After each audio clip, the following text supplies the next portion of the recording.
Kita mulai ya, Bapak Ibu. Terima kasih sudah hadir di kegiatan kali ini. Pertama-tama saya mau menyapa dulu nih teman-teman di luar sana, calon pelamar P3K atau yang memang sudah sedang mengikuti proses seleksi ataupun masyarakat pada umumnya yang bergabung di kanal YouTube BKN Go ID. Terima kasih sudah menyaksikan event ini. Semoga apa yang kami sampaikan di sini dapat membantu teman-teman semua ya dalam menyelesaikan rangkaian seleksi P3K tahun 2022 yang lompat ke tahun 2023. Yang kedua, sebelum masuk ke topik acara, saya mau mengenalkan dulu teman-teman di BKN yang sudah hadir sebagai narasumber pada kegiatan siang ini. Pertama ada Ibu Titin atau Bu Sri Ningsih, biasa kita panggil Bu Titin. Beliau dari Direktorat Pengadaan dan Kepangkatan. Mungkin bisa disapa dulu Ibu, teman-teman yang menyaksikan melalui YouTube BKN Go ID. Ya, selamat siang teman-teman semuanya, salam sehat semuanya ya. Baik, terima kasih Ibu. Kemudian yang kedua juga hadir di sini ada Mas Auditya Nugraha atau biasa dipanggil Mas Audit. Beliau dari Direktorat Pengembangan Sistem Informasi Kepegawaian. Boleh disapa Mas Audit, teman-teman yang menyaksikan via YouTube? Assalamualaikum warahmatullahi wabarakatuh. Selamat siang teman-teman. Baik, terima kasih. Kemudian yang terakhir ini berdua dari Direktorat Pengelolaan Data dan Penyajian Informasi Kepegawaian. Di sini ada Mas Aryo dan ada Mbak Ana. Ya, selamat siang warahmatullahi wabarakatuh. Oke, ini Mbak Ana dari Frozen bukan ya? Oke. Hanya sekedar aja biar nggak ini. Baik, terima kasih Bapak Ibu atau teman-teman sudah menyempatkan diri hadir di kegiatan ini karena memang saat ini seperti kita ketahui bersama, kita sudah masuk di tahapan pasca seleksi ya. Jadi seluruh seleksi sudah selesai, kemudian saat ini kita ada di tahapan pasca seleksi. Nah, karena tahapan pasca seleksi ini banyak sekali isu yang masuk ke kanal BKN secara khusus dan juga kanal-kanal teman-teman instansi lain yang tergabung di Panselnas, itu kita mau mencoba menyampaikan apa-apa saja sih yang isu yang terjadi itu yang bisa kita jawab, kemudian juga siapa tahu nantinya bisa membantu teman-teman pelamar atau peserta untuk menyelesaikan tahapan pasca seleksi ini dengan benar. Tanpa berlama-lama, dari tim monitoring media sosial BKN, Bapak Ibu, kami sudah menarik data ya. Kira-kira ada isu apa saja yang paling banyak diterima oleh BKN sampai dengan tadi siang. Itu kira-kira ada top 10 ya atau 10 teratas yang bisa kita bahas di sini. Semoga dengan bahasan itu nanti jumlah permohonan informasi bisa berkurang karena otomatis kalau permohonan informasi berkurang berarti teman-teman pelamar sudah tercerahkan, kurang lebih seperti itu ya. Yang pertama saya coba mau ulas dulu tentang ini menarik Bapak Ibu. Jadi di luar sana saat ini sudah jadi trending tagar gugur massal P3K. Itu menarik. Jadi saya tidak tahu itu siapa yang membuat, tapi ini jadi concern kita semua bahwa ada gugur massal P3K teknis. Apakah akan ada kebijakan rankingan seperti di tahun 2018 saat 2018 kalau tidak salah itu seleksi CPNS ya. Jadi dengan fenomena gugur massal P3K teknis ini, apakah ada kebijakan rankingan seperti seleksi tahun 2018? Mungkin dari Mas Aryo atau Mbak Ana bisa menjelaskan terkait tagarnya. Mungkin kita tidak bisa memvalidasi maksud dari tagar itu apa, cuman yang bisa kita respon mungkin di sini apakah akan ada skema perankingan untuk seleksi P3K teknis.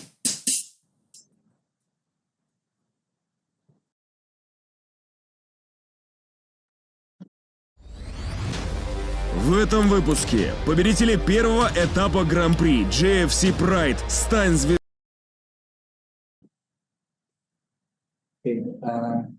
Izin ya teman-teman, untuk fenomena ini saat ini kan Menteri Pendayaan Aparatur Negara dan Reformasi Birokrasi atau Menpan RB telah meminta BKN untuk membuat simulasi nih dan kajian terkini terkait dengan lulusan di dalam seleksi P3K. Hal ini menyusul banyaknya masukan kepada dari teman-teman juga, baik secara langsung ataupun kepada Pak Menteri ya, mengenai nilai ambang batas atau passing grade-nya. Jadi saat ini masih dilakukan simulasi dan progresnya masih dalam kita exercise kita bilangnya. Mungkin Mbak Ana bisa menambahkan. Ya, izin teman-teman Bapak Ibu. Jadi memang sebagaimana yang disampaikan tadi oleh rekan kami, gitu ya, bahwa saat ini memang kita masih berpatokan sejauh ini kepada passing grade atau nilai ambang batas seperti itu. Nah, namun dalam hal kita mengevaluasi bahwa tingkat kelulusannya masih relatif kecil seperti itu ya, maka dari Pansana sendiri mencoba membuat suatu simulasi untuk keterisian formasinya itu dapat dioptimalkan lagi seperti itu. Namun tim kami sendiri saat ini berkoordinasi dan masih melakukan simulasi dan berbagai kajian seperti itu. Jadi kita masih sama-sama menunggu prosesnya seperti itu ya teman-teman. Jadi untuk itu jangan lupa jangan dilewatkan untuk selalu mengecek berita terbaru atau yang terupdate yang disampaikan melalui kanal-kanal resmi yang disampaikan oleh Menteri Pan RB atau dari BKN. Oke, terima kasih Mas Aryo, Mbak Ana. Jadi ini menjawab nih ya. Jadi kalau pertanyaannya banyak sekali, memang pertanyaannya apakah akan ada skema perankingan.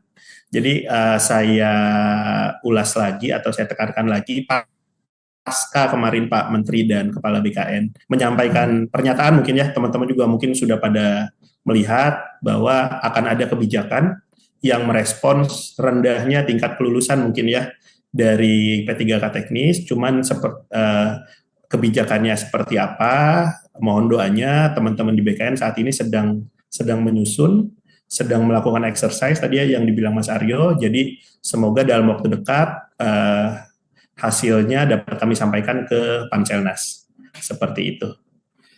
Kita lanjut ke pertanyaan kedua terbanyak yang masuk. Ini di sini jadi ada kekhawatiran, nah ini ada kaitannya tadi dengan yang nomor 1, jika nantinya ada kebijakan perankingan, apakah hal tersebut akan mempengaruhi kelulusan peserta yang sudah lulus passing grade atau dapat statusnya P/L. Nah ini lucu sih pertanyaannya, tapi monggo dijawab dari Mas Aryo atau Mbak Ana, silakan.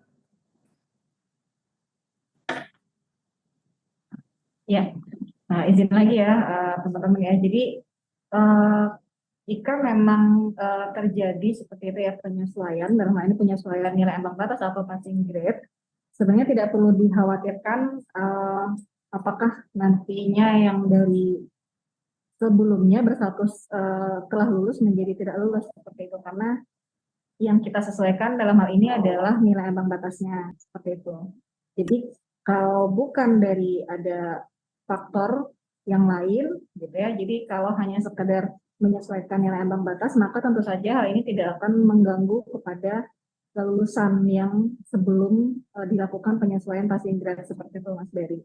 Jadi kita coba nantikan aja gitu gimana formulasinya supaya bisa optimal seperti itu ya seleksi kali ini gitu. Jadi jangan khawatir rekan-rekan sekalian gitu yang sudah dinyatakan lulus seperti itu tidak akan terdampak dengan adanya penyesuaian passing grade ini.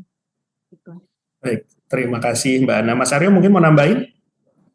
Jadi kalau yang dipikirkan ini kan lebih kepada yang masih belum lulus passing grade ya, karena yang membataskan kita lihat kan mungkin ada jumlah secara persentasenya tidak banyak ya. Jadi yang kita pikirkan itu adalah bagaimana caranya passing grade ini bisa menyesuaikan dengan nilai-nilai yang sudah mengikuti seleksi. Gitu. Oke. Jadi kita boleh ya berandai-andai di sini ya. Jadi karena pertanyaannya juga berandai-andai karena kita belum tahu, karena baru saja kemarin Pak Menteri dan Pak Kepala BKN menyampaikan akan ada kebijakan skema untuk merespons tingkat kelulusan P3K yang rendah, kemudian kita berandai-andai akan ada perankingan bisa dikatakan begitu ya, ini masih berandai-andai. Nah, apakah nanti rankingannya mempengaruhi teman-teman yang sudah lulus, itu dapat kita sampaikan tidak mungkin ya.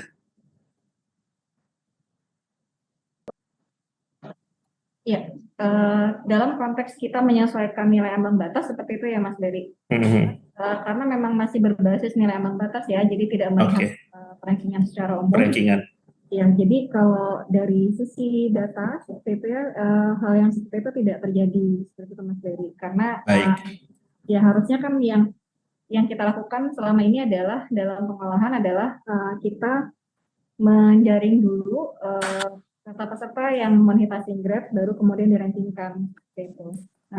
Jadi berandai-andai pun bisa kita katakan yang berandai-andai rankingan pun itu kayaknya sedikit kemungkinannya ya. Yang benar itu penyesuaian nilai ambang batas begitu ya. Ya, nah namun tetap di ranking Mas Dery. Jadi setelah peserta-peserta yang memenuhi nilai ambang batas, baik itu dari yang awal ataupun yang mengalami kelulusan setelah disesuaikan ya nilai ambang batas, nah setelah itu baru kita ranking seperti itu. Baik, siap. Terima kasih Mbak Ana. Ini sudah cukup jelas berarti pertanyaannya. Apakah sebenarnya yang ditanyakan tadi di yang disampaikan oleh masyarakat, apakah kebijakan yang akan diambil akan mempengaruhi yang lulus? Itu tentu saja tidak begitu ya. Kemudian yang dilanjutkan, apakah hal ini sama seperti yang dilakukan di 2018? Nah, saya mau ke Mas Audit dulu nih, karena mungkin beliau yang banyak pengalaman. Gimana Mas Audit? Apakah sama skemanya dengan 2018 saat CPNS? Kalau kita pernah melakukan tahun 2018 tentang, kalau tidak salah ya, waktu itu adalah P1 dan P2 ya, itu sebagai salah satu opsi, tetapi nanti semuanya dikembalikan kepada di rapat Panselnas. Jadi kita memberikan beberapa opsi tentang reformulasi nilai ambang batas, baru nanti keputusan mengambil yang mana yang paling baik dari pemenuhan. Jadi kita melihat sebenarnya salah satu faktor kenapa ada reformulasi nilai ambang batas itu karena tadi sudah disebutkan Mbak Ana bahwa sedikitnya persentase dari kelulusan, sehingga ini akan dilakukan reformulasi apakah NAB-nya ini terlalu tinggi ataupun hal-hal yang lain, sehingga nanti akan dilakukan seperti itu. Tapi nanti kita lihat dari hasil dari keputusan dari rapat Panselnas. Oke, terima kasih Mas Audit. Jadi semua opsi kita jalankan ya, tapi nanti keputusan akhir ada di rapat Panselnas. Nah, karena memang Mas Audit dan tadi teman-teman sudah menyinggung apa itu Panselnas, nah ini kita mau sedikit menjelaskan lagi nih ke teman-teman di luar sana bahwa memang terkait seleksi rekrutmen ASN, mau itu dari CPNS ataupun dari calon P3K, memang pemerintah secara umum itu tergabung di dalam Panselnas ya, atau Panitia Seleksi Nasional. Nah, Panselnas sendiri itu gabungan dari banyak instansi, banyak kementerian lembaga, jadi tidak hanya BKN. Jadi di situ ada Kementerian PAR-RB, kemudian untuk bidang soal pembuatan soal di situ ada Kementerian Pendidikan dan Kebudayaan, untuk monitoring di situ ada BPKP dan lain sebagainya. Jadi mohon dipahami, terkadang terlihat gerak atau pengambilan kebijakan yang dilakukan pemerintah itu terkesan lama, tapi tidak, karena kami ingin mengambil keputusan itu yang komprehensif, yang sudah teruji dan memang disepakati oleh seluruh instansi yang tergabung di Panselnas. Kira-kira begitu teman-teman. Jadi kalau terkesan pemerintah tidak ada respon, itu mohon dimaklumi, bukan mau kami seperti itu, tapi kami ingin mengambil kebijakan yang di tengah-tengah, tidak ke kanan dan juga tidak ke kiri begitu. Oke, mudah-mudahan berkenan ya teman-teman. Kita lanjut ke pertanyaan ketiga. Nah, ini juga menarik nih, karena banyak juga teman-teman dari media atau rekan-rekan pers yang menanyakan, kapan sih seleksi CPNS atau P3K akan dibuka kembali? Nah, kalau seperti ini,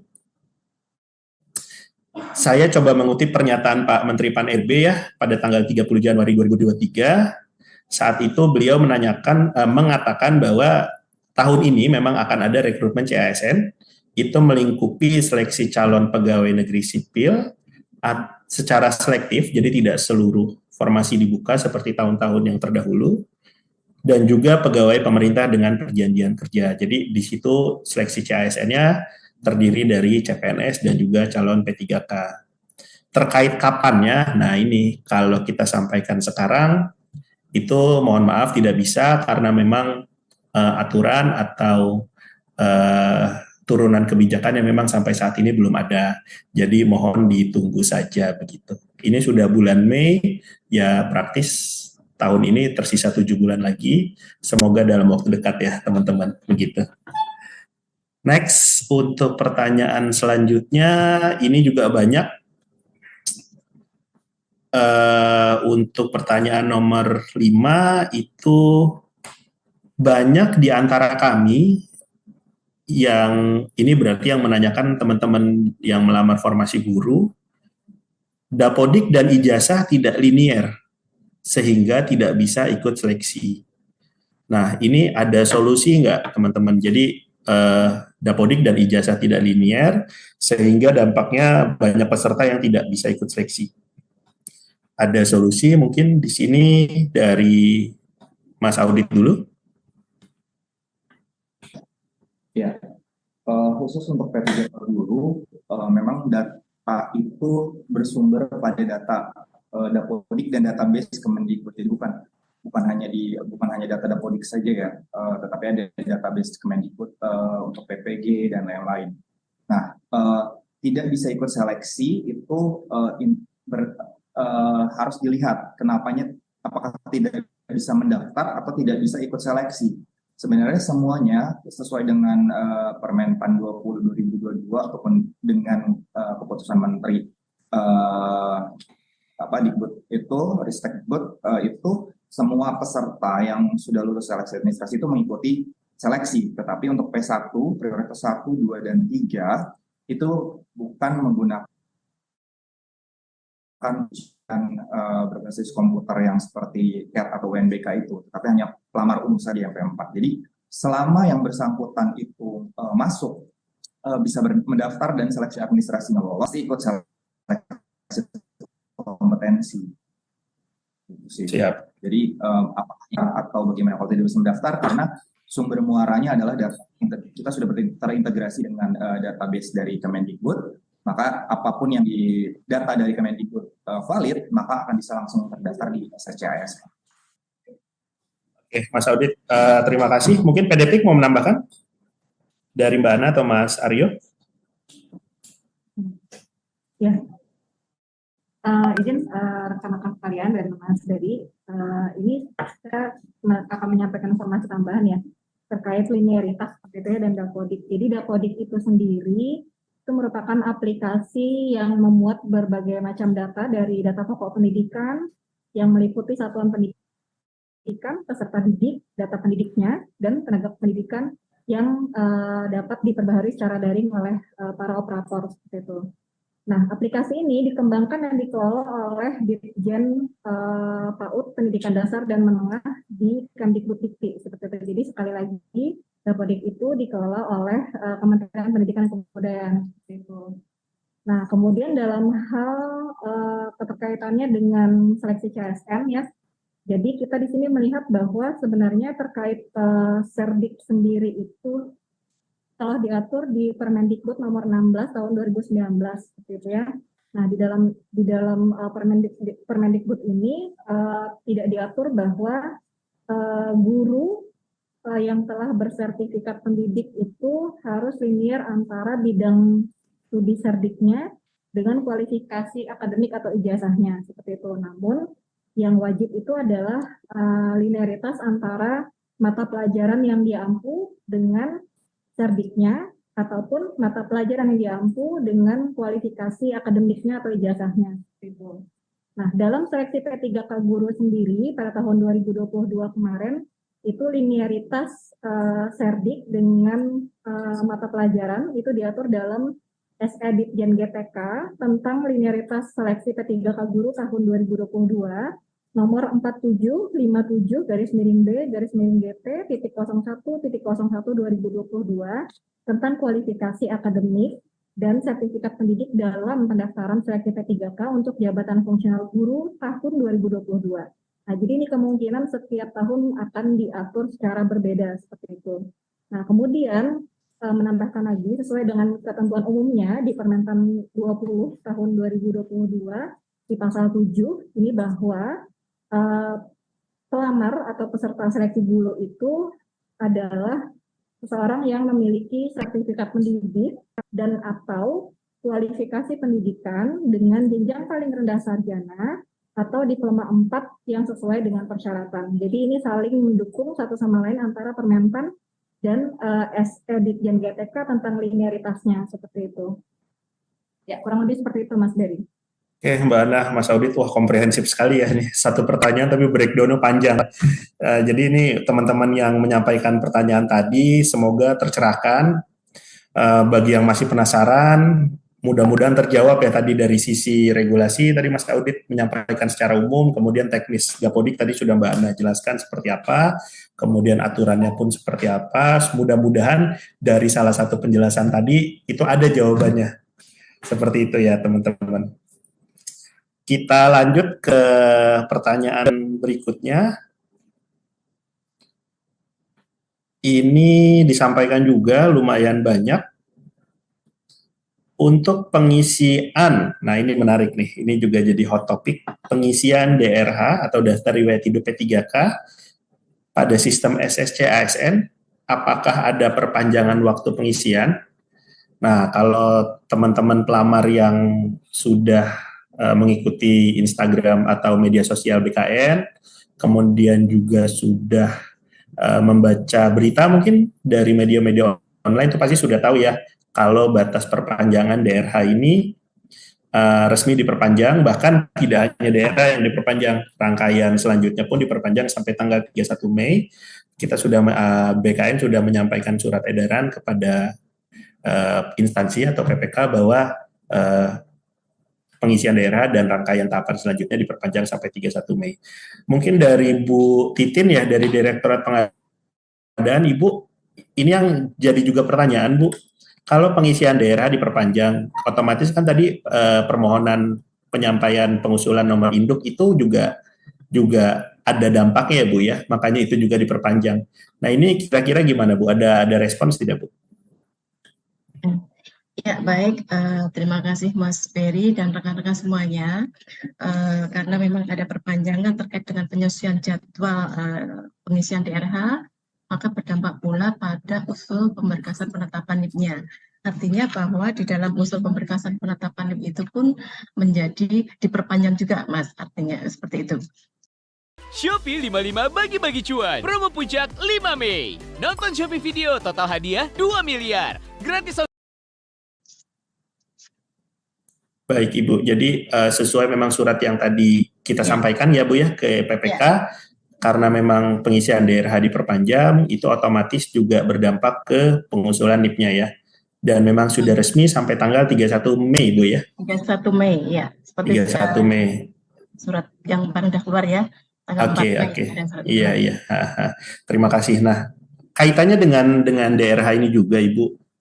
Ini mungkin bisa Bu Titin atau Mas Audit atau Mbak Ana, Mas Rio bisa merespon ya seperti apa. Kami di Humas juga menerima pasca DRH ini kita perpanjang atau diambil oleh Panselnas diputuskan kita perpanjang, itu ternyata tidak sedikit Ibu aduan yang masuk ke kami itu protes Ibu. Jadi teman-teman pelamar ini banyak yang protes, utamanya mereka yang sudah berhasil menyampaikan DRH. Jadi teman-teman mereka yang tertib jadwal gitu ya, yang sudah berhasil itu justru protes Bu. Jadi prosesnya lebih lama dong, percuma dong kami begadang, percuma dong kami istilahnya mengeluarkan segala upaya atau segala effort supaya kami bisa menyampaikan. Toh juga akhirnya Panselnas atau pemerintah memberikan dispensasi perpanjangan. Nah ini gimana? Pemerintah juga sulit di sini karena kita harus di tengah-tengah Ibu. Kita harus mengakomodir yang memang mengalami kendala, namun di satu sisi juga kita tidak bisa melupakan teman-teman yang sudah berhasil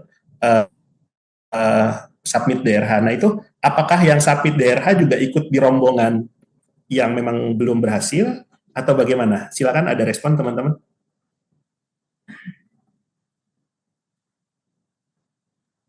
Ya, menjawab. Jadi sebenarnya tadi sudah disebutkan bahwa perpanjangan DRH ini ada beberapa reasonnya ya.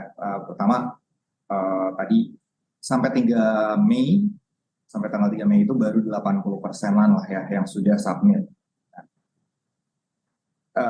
Penurunan passing grade simulasi penurunan passing grade itu juga dikarenakan rendahnya kelulusan. Jadi kalau misalnya kita samakan juga nanti akan ada terjadi kekosongan formasi, walaupun formasinya sudah terisi tetapi kekosongan dalam penetapan NIP. Nah, di mana kan untuk yang sudah mengundurkan diri, khusus untuk guru di Permenpan 20 yang mengundurkan diri itu tidak bisa mengikuti tahun depan ya, periode selanjutnya, khusus untuk P3K guru. Jadi memang ini kebijakan yang memang diambil agar tidak kosong ataupun pada saat penetapan itu tidak banyak yang ternyata tidak jadi ASN atau P3K gitu. Jadi ini salah satu kebijakan yang diambil pemerintah untuk semuanya agar terisi. Dan juga memang banyak, ini bukan hanya dari Panselnas atau BKN saja dan Menpan dan instansi lainnya, tetapi Pemda atau BKPSDM dan instansi pemerintah daerah itu mengusulkan kepada Panselnas untuk perpanjangan pengisian DRH dikarenakan banyak sekali permasalahan seperti surat kesehatan yang memang keluarnya atau dilakukannya sangat membutuhkan waktu, ataupun SKCK, ataupun ternyata ada hal-hal lain seperti pengunduran diri yang memang ternyata akun dari si P3K gurunya itu digunakan oleh orang gitu ya, diberikan passwordnya sehingga seolah-olah dia mengundurkan diri, ternyata oknum tersebut yang mengupload surat pengunduran diri itu sangat banyak sekali aduan kepada BKN untuk dicek kembali, sehingga salah satunya itu adalah itu untuk perpanjangan DRH. Jadi instansi pun sampai sekarang masih mengirimkan kepada kami tentang pengunduran diri yang memang tidak dilakukan oleh yang bersangkutan, dikarenakan kita ingat bahwa waktu P3K guru itu ada Google Form yang disebar untuk memasukkan password dan nick untuk dibantu waktu itu, untuk dibantu pengurusannya dan lain-lain. Ternyata di situ username dan passwordnya kemungkinan dipakai oleh oknum tersebut untuk mengundurkan diri orang-orang yang lulus. Jadi memang ini adalah salah satu kebijakan pemerintah untuk memperpanjang DRH. Oke, ada tambahan? Oke, menarik yang disampaikan Mas Audi tadi. Jadi kami garis bawahi yang diperpanjang ini untuk pengisian daerah untuk P3K guru aja, Mas Audit ya. Jadi untuk yang di luar itu tidak termasuk dalam aturan ini. Kemudian untuk yang kedua, ini tadi menarik yang disinggung Mas Audit. Jadi kami menyayangkan teman-teman. Jadi praktek yang menurut kami salah ketika akun atau kredensial akun itu disebar. Jadi mau itu disebar ke petugas sekolahan misalnya, ataupun ke saudara, rekan, kerabat. Nah itu sebenarnya itu sudah salah, karena tidak sedikit tadi yang disampaikan Mas Audit ternyata itu berdampak krusial ya Mas Audit ya. Jadi banyak yang disalahgunakan, menyebabkan juga kerugian pada diri sendiri dan lain-lain. Nah ini mohon jadi pelajaran ke depannya, tidak hanya bagi teman-teman yang di P3K guru ya, teman-teman P3K lain juga mungkin kredensial akun pendaftaran atau akun SSC ASN-nya mohon dijaga baik-baik. Apabila kesulitan untuk mengisi atau melakukan unggah dokumen, itu mohon digunakan cara terbaik mungkin, tidak dengan menyebarkan akun pribadinya ke orang lain seperti itu, karena bisa merugikan diri sendiri. Mungkin itu yang bisa kami sampaikan terkait perpanjangan DRH. Selamat bagi teman-teman yang memang mengalami kendala kemarin, dan juga dengan adanya perpanjangan ini jadi masih memiliki waktu. Kami ingatkan jangan mepet-mepet ya. Karena seperti kita ketahui, dimanapun, di belahan dunia manapun, itu fenomena ketika sudah mepet-mepet, itu pasti akan terjadi kepadatan transaksi data, yang mana akan berdampak juga ke teman-teman. Jadi kalau bisa dimulai segera saat ini ya, segeralah, karena tidak sedikit juga teman-teman kalian yang lain itu ternyata sudah berhasil dari jauh-jauh hari, sesuai jadwal yang memang kita tentukan, gitu.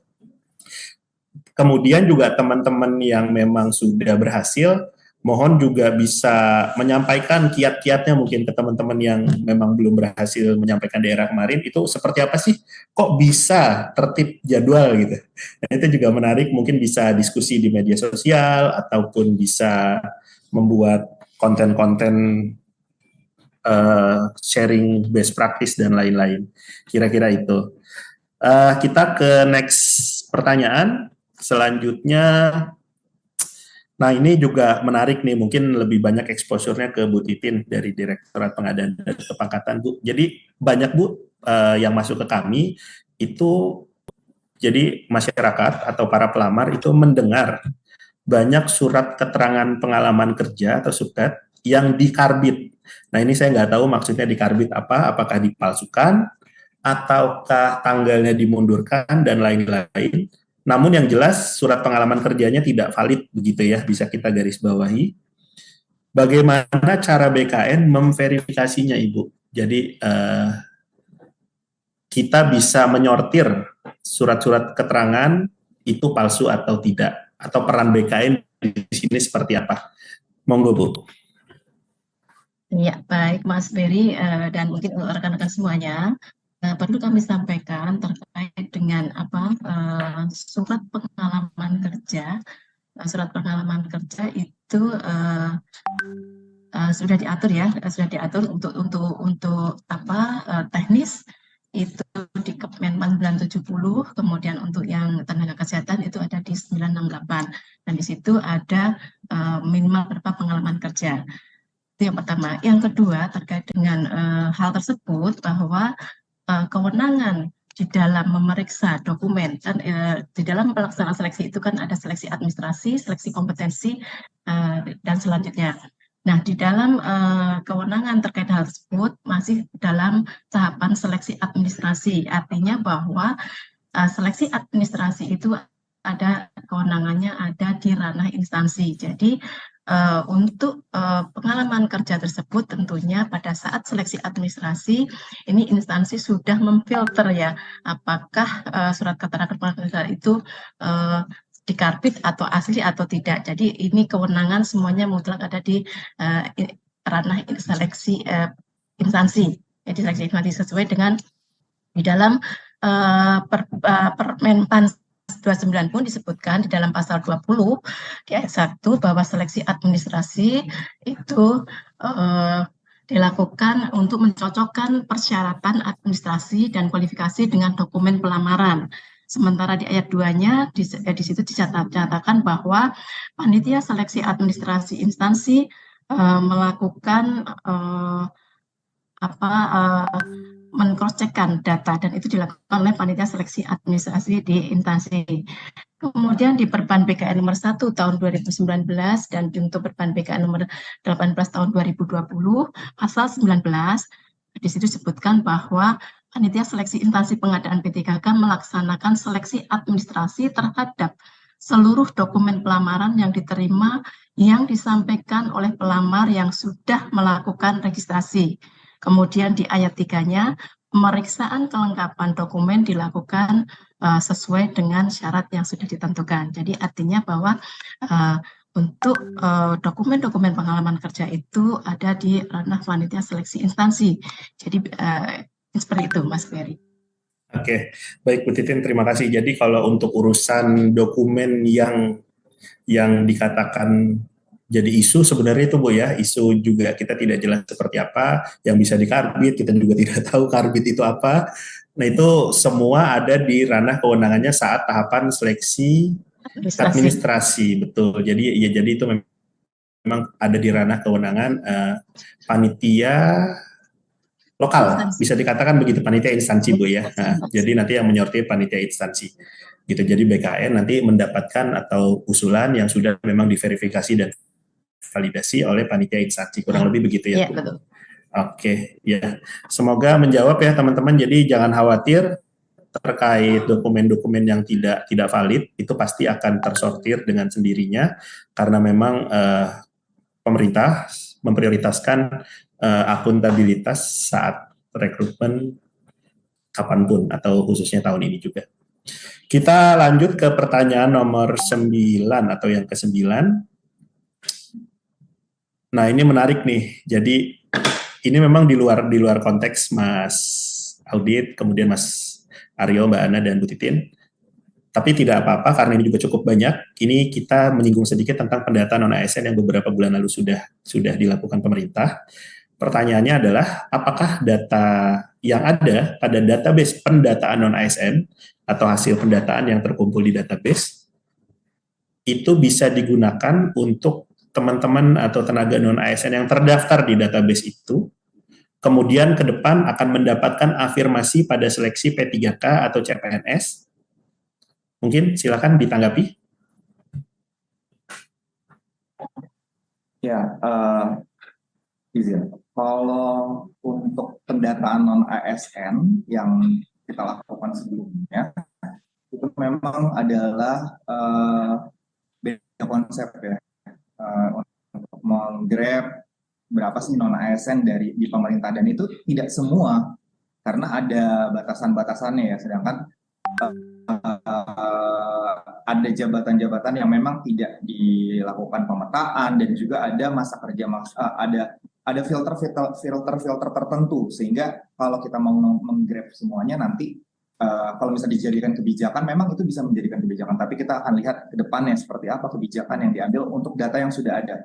Sebenarnya itu nanti akan data itu sudah dianalisa dan sudah diberikan kepada tim yang memang sedang menganalisa data non-ASN itu, sehingga ini kebijakannya nanti buat ke depan gitu. Seperti apa sih potret dari non-ASN di Indonesia ini dari semua pemerintah? Karena ada juga yang tidak didaftarkan atau yang seharusnya didaftarkan tapi tidak didaftarkan dan lain-lain. Nah, ini masih dalam proses analisa sih dari data tersebut. Jadi kalau apakah bisa digunakan itu mungkin nanti kebijakan lain, nanti dari kementerian atau instansi yang memang akan mengeluarkan kebijakan dari data itu. Tapi memang database-nya ada di kami di BKN, dan kami juga sedang menganalisa itu. Oke, jadi bisa dipastikan bahwa untuk saat ini apakah itu bisa digunakan? Nah, kita belum tahu ya. Yang jelas datanya masih kita analisa terus gitu ya, Mas Audit ya. Dari Mas Aryo atau Mbak Ana, mungkin ada tambahan merespon pertanyaan ini? Ya, jadi menyampaikan penguatan lagi ya terhadap apa yang disampaikan oleh Mas Audit ya tadi, memang ya pada tahun 2022 yang lalu kita sempat melaksanakan kegiatan yang bertajuk pendataan tenaga non-ASN. Nah, kegiatan ini tujuannya adalah sebenarnya untuk melakukan pemetaan, penataan, penyusunan kebijakan, dan pengawasan terhadap data non-ASN yang ada di seluruh instansi pemerintah di Indonesia, baik itu pemerintah pusat maupun pemerintah daerah. Nah, tentu saja di sini kita tidak lepas dari syarat-syarat atau ketentuan yang telah diatur oleh Kementerian Pan-RB. Jadi kita juga melaksanakan kegiatan itu berdasarkan dengan regulasi atau kebijakan yang telah disusun oleh Kementerian Pan-RB. Nah, dalam hal ini BKN melakukan fasilitasi secara teknis seperti itu. Nah, untuk selanjutnya terkait dengan afirmasi seperti itu ya. Nah, maka itu sendiri merupakan produk dari hasil kajian dari pemerintah, dalam hal ini Kementerian Pan-RB, kemudian kita support gitu ya dengan dukungan data seperti itu untuk diolah sedemikian rupa dan menghasilkan kebijakan yang terbaik seperti itu ya bagi Indonesia, seperti itu berdasarkan juga berbagai macam informasi yang bisa dijadikan bahan dalam penyusunan kebijakan ini.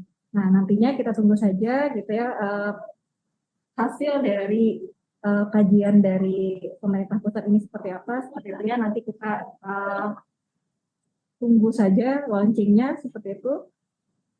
Apakah di 2023 ini gitu atau di tahun yang mendatang seperti itu. Intinya pemerintah sangat concern terhadap hal ini dan berusaha menghasilkan kebijakan yang terbaik seperti itu, tentu saja untuk pembangunan Indonesia. Seperti itu, Mas Berry. Oke, terima kasih Mbak Ana. Mas Aryo, mungkin ada yang ingin tambahkan singkat? Apa sudah cukup? Mungkin lebih ke ini ya Mas, untuk pendataan ini kan kayak kayak sebagai dia mengambil potret ada tenaga non ASN itu di dalam pemerintahan itu sebenarnya masih ada loh ternyata. Kan sebenarnya kan tidak sesuai dengan ketentuan dari PP 49 ya, karena ASN itu kan cuma ada dua nih, ada PNS sama P3K. Jadi pendataan ini kan untuk meng-capture aja gitu, kondisi dari masing-masing instansi, baik instansi pusat ataupun daerah, bahwa masih ada tenaga yang dianggap sebagai non ASN gitu. Seperti itu, Mas. Oke, baik, terima kasih. Jadi ini menjawab ya teman-teman. Jadi walaupun pertanyaannya tadi apakah database teman-teman di sana yang masuk tenaga non ASN itu bisa digunakan afirmasi, sekaligus juga ini bisa kita sampaikan bahwa kegiatan pendataan tenaga non ASN kemarin sebenarnya pemerintah itu dimaksudkan untuk memotret kondisi tenaga non ASN yang bekerja di instansi pemerintah. Nah, ini ada kaitannya juga dengan pertanyaan selanjutnya yang memang banyak juga disampaikan. Apakah tenaga honorer atau pegawai harian lepas atau istilahnya apapun itu karena berbeda di tiap instansi, jadi diselesaikan sesuai dengan aturan itu di November 2023. Nah, kalau ini kami tidak bisa menjawab, tapi lagi-lagi kami hanya bisa mengutip pernyataan dari Kementerian Pan-RB bahwa saat ini pemerintah sedang berupaya mencari langkah terbaik, solusi terbaik untuk menyelesaikan ini. Jadi apakah kedepannya bisa tetap dilanjutkan ataukah kedepannya memang sesuai dengan aturan yang ada? Nah, itu kami juga belum tahu, dan mohon teman-teman di luar sana, karena kami memantau media ya, itu perguliran informasinya banyak sekali dan itu menyesatkan sekali, itu banyak sekali menyesatkan. Mungkin teman-teman di sini juga banyak yang saudaranya ataupun keluarganya bertanya karena membaca dari media A, media B, nah itu bahaya sekali. Jadi teman-teman mohon untuk menyikapi isu dari tenaga honorer atau pendataan tenaga non-ASN ini dari memang sumber-sumber yang resmi atau kanal resmi milik pemerintah, karena itu bahaya sekali. Begitu. Pertanyaan terakhir, tidak terasa kita sudah 30 menit ya. Ini pertanyaan terakhir, ada kaitannya juga dengan pertanyaan sebelumnya. Jadi banyak tudingan ke pemerintah terkesan menganak-emaskan honorer nih, gitu. Jadi banyak tudingan kita menganak-emaskan honorer. Bagaimana nasib para fresh graduate yang ingin mengabdi? Nah, saya bingung nih, mengabdinya seperti apa nih? Mengabdi ke negara gitu atau mengabdi melalui jalur bergabung sebagai ASN? Nah, kita mengasumsikan yang bertanya ini fresh graduate yang ingin mengabdi menjadi ASN. Ini seperti apa tanggapannya dari teman-teman di sini? Apakah memang benar kita menganak-emaskan teman-teman honorer untuk diangkat menjadi calon ASN? Kemudian untuk kesempatan dari fresh graduate lain di luar sana yang non tenaga honorer itu seperti apa? Mungkin bisa pandangan pribadi ya, mungkin ini Mah ya, tidak mewakilkan pemerintah secara umum. Silakan dari Bu Titin dulu mungkin, Bu. Ya, baik, untuk rekan-rekan semuanya, sebenarnya kebijakan pemerintah itu dikeluarkan kan untuk agar bisa mengakomodir semuanya ya. Tapi memang ada yang plus, ada minus, nanti tergantung dari sisi penilaiannya masing-masing. Nah, bagi rekan-rekan semuanya yang mungkin yang masih fresh graduate ya, fresh graduate tentunya terkait dengan kebijakan pemerintah untuk tahun ini, di awal sudah disampaikan oleh Pak Berry bahwa akan ada rekrutmen untuk CPNS maupun P3K. Nah, artinya bahwa teman-teman kalau memang mau mengabdi sebagai ASN yang untuk fresh graduate, yang tentunya dalam notabene belum mempunyai pengalaman kerja ya, karena untuk P3K ini kan syaratannya harus mempunyai pengalaman kerja sesuai dengan ketentuan yang diatur di masing-masing instansi pembinaan atau jabatan fungsional tersebut. Artinya teman-teman bisa mencoba untuk berkompetensi melamar ke dalam formasi yang CPNS, yang tentunya memang yang tahun ini tidak semuanya dibuka, karena kan memang hanya khusus untuk yang sifatnya tidak semuanya, artinya tidak semuanya bisa melamar karena hanya jabatan-jabatan tertentu yang bisa dilamar yang tadi disampaikan kejaksaan, kehakiman atau gini. Mungkin itu Mas Berry mungkin bisa jadi bisa berkompetensi ya teman-teman semuanya, semangat, jangan patah semangat ya. Oke, terima kasih Bu Titin tuh. Terima kasih banget Bu saran dan masukannya. Kita ke Mas Audit Mas. Ada buat yang para fresh graduate nih utamanya nih. Ada saran mungkin karena sudah lama mengabdi. Silakan Mas. Ya, sama sih seperti disampaikan Bu Titin tadi. Karena kalau tahun ini memang kita fokus di P3K yang dimana harus mempunyai pengalaman kerja. Tapi pemerintah memang membuka tahun ini untuk CPNS dan juga mungkin setiap tahun kita membuka untuk sekolah kedinasan sebenarnya, sekolah kedinasan walaupun lulusan SMA gitu ya. Intinya untuk tahun ini mungkin nanti akan ada kebijakan juga untuk CPNS, misalnya tadi sudah disebutin untuk beberapa jabatan saja, nanti mungkin bisa dilakukan, mungkin nanti akan ada pengembangan dan lainnya, kita tunggu saja. Tetapi intinya teman-teman dapat melamar, masih dapat melamar untuk CPNS ataupun untuk P3K mungkin bisa mencari pengalaman kerja dulu di tempat lain gitu ya, sampai masuk P3K kalau misalnya buka lagi. Mungkin itu sih kalau dari Siap, terima kasih Mas Audit. Jadi kalau tadi Bu Titin menyarankan tahun ini bakal ada sih, ditunggu aja ya untuk CPNS, yang mana kesempatan untuk fresh graduate terbuka lebar. Nah kalau Mas Audit mungkin lebih ke yang rentang usianya lebih muda lagi nih. Jadi teman-teman yang fresh graduate dari SMA mungkin Mas Audit ya. Jadi bisa bergabung di ada namanya sekolah kedinasan, itu juga jalur untuk nantinya diangkat menjadi CPNS. Nah selanjutnya ke Mas Aryo dan Mbak Anan yang relatif mungkin lebih baru bergabung di BKN, yang masih notabene nama punggung fresh graduate-nya masih ada lah gitu. Gimana Mas, ada tanggapan? Sebenarnya sama kayak Mas Audit ya. Jadi intinya ya pasti pemerintah akan memberikan kesempatan ya, maksudnya walaupun, tapi kan kita lihat saja kebijakan, karena kan kebijakan itu kan sifatnya dinamis ya, kita bisa melihatnya dari situasi dan kondisi yang ada, tapi kan kita melihatnya juga yang paling memungkinkan yang mana dulu sih. Cuman kan untuk saat ini memang pemerintah itu masih memfokuskan untuk merekrut lebih banyak ke tenaga kesehatan atau tenaga pendidik gitu. Oke, jadi memang kondisinya yang belum memungkinkan. Kemarin kita merekrut dari teman-teman fresh graduate begitu ya.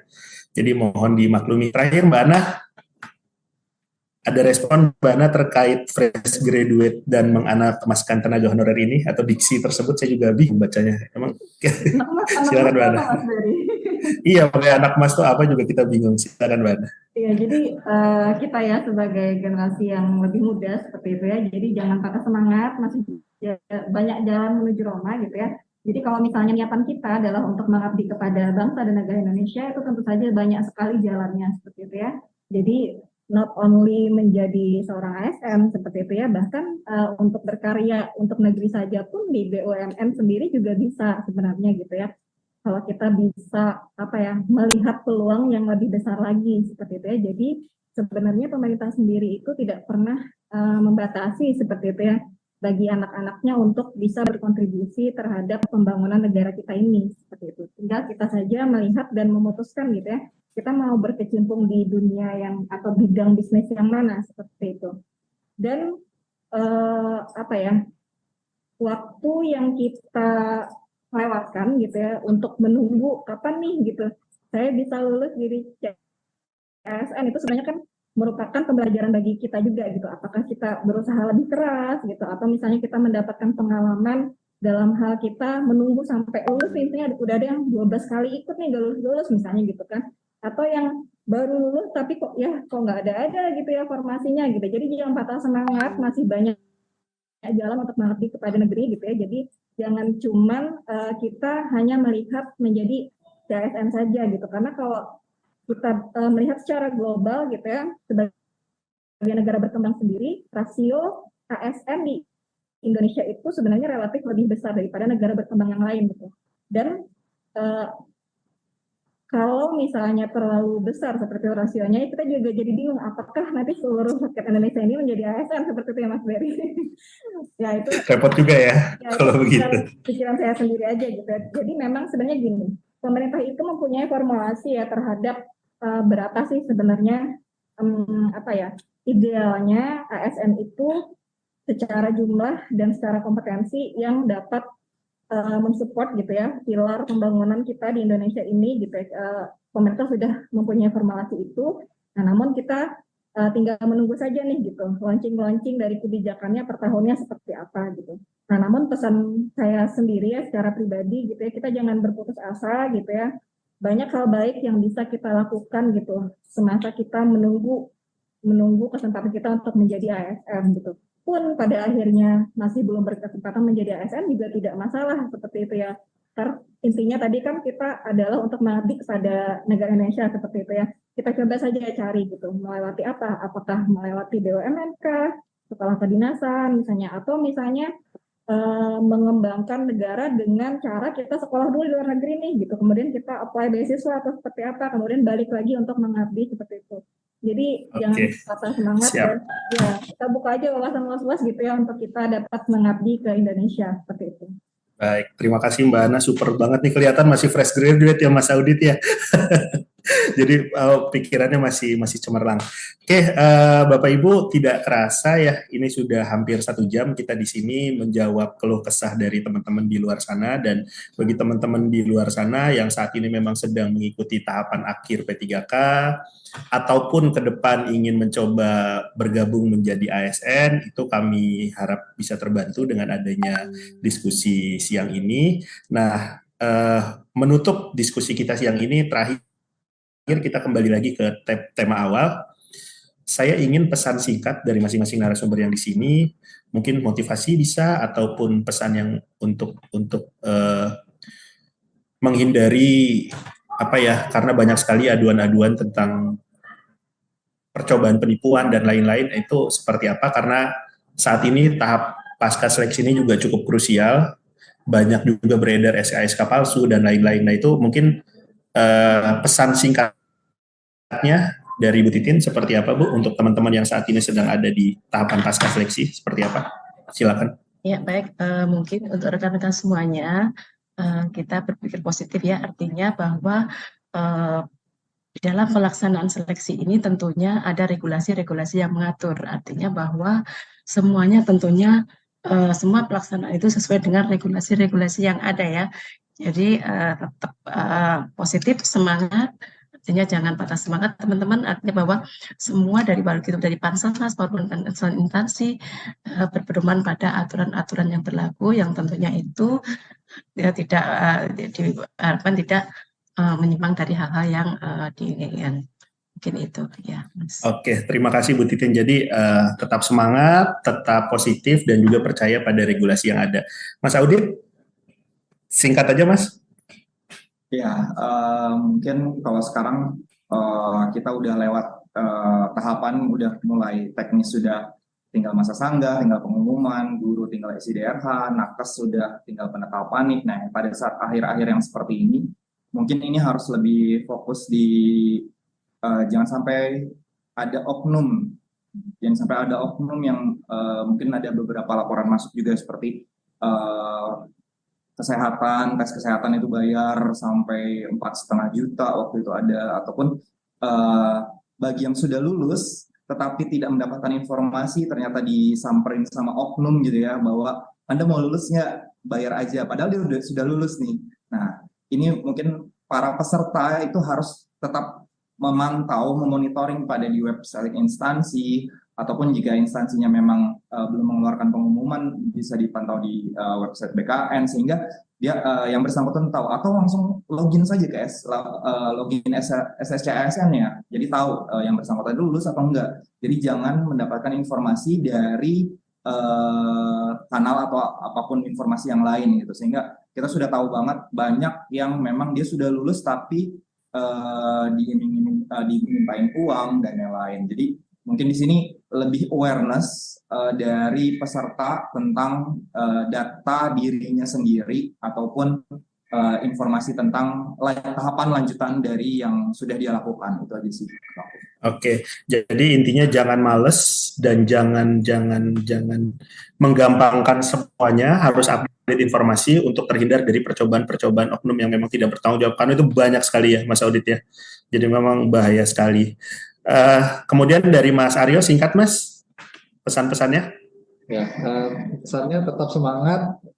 Nantikan pengumuman resminya baik dari web SSC ASN, login masing-masing user atau dari website BKN ataupun website instansi yang mengadakan P3K ya, yang mengadakan seleksi P3K. Oke, terima kasih Mas Aryo. Jadi pesannya sumber hanya dari portal resmi milik pemerintah. Di luar itu kami tidak merekomendasikan, kurang lebih seperti itu ya. Dari Mbak Ana terakhir Mbak, singkat. Oke, last but not least ya, tetap jaga kerahasiaan data pribadi gitu ya, jangan sampai data-data kita bocor ke pihak yang tidak bertanggung jawab seperti itu ya, karena akan merugikan ke diri kita sendiri seperti itu, Mas Berry. Baik, terima kasih Mbak Ana, singkat, padat, jelas. Jangan apa ya, data pribadi itu sangat penting. Mohon teman-teman di luar sana mengibaratkan data pribadi itu sesuatu yang berharga, yang tidak boleh bahkan dititipkan ke orang pun jangan gitu, karena akan merugikan teman-teman semua di kemudian hari. Itu tadi yang ingin disampaikan Mbak Ana. Baik teman-teman, Bu Titin, Mas Audit, Mbak Ana dan Mas Aryo, terima kasih sudah hadir di diskusi kita siang ini. Kemungkinan akan ada lagi nih karena tahapan pasca seleksinya masih sampai penetapan nomor induk ya Bu Titin ya. Jadi kita coba membantu, semoga dengan adanya diskusi seperti ini, calon pelamar itu bisa dapat, bukan calon pelamar, bahkan sekarang sudah mengikuti seleksi, bisa dapat terbantu. Dan juga teman-teman di luar sana yang menyaksikan siaran ini via YouTube BKN, kami ingatkan sekali lagi, mohon pantau terus kanal milik pemerintah untuk update video selanjutnya. Jangan lupa juga untuk aktifkan notifikasi, misalnya via YouTube bisa aktifkan notifikasi loncengnya atau subscribe milik BKN, milik Kementerian PAN atau instansi lainnya yang memang membuka formasi. Akhir kata dari kami BKN, terima kasih. Wabillahi taufiq wal hidayah. Wassalamualaikum warahmatullahi wabarakatuh. Sampai bertemu di diskusi selanjutnya. Terima kasih teman-teman, terima kasih. Pamit undur diri ya.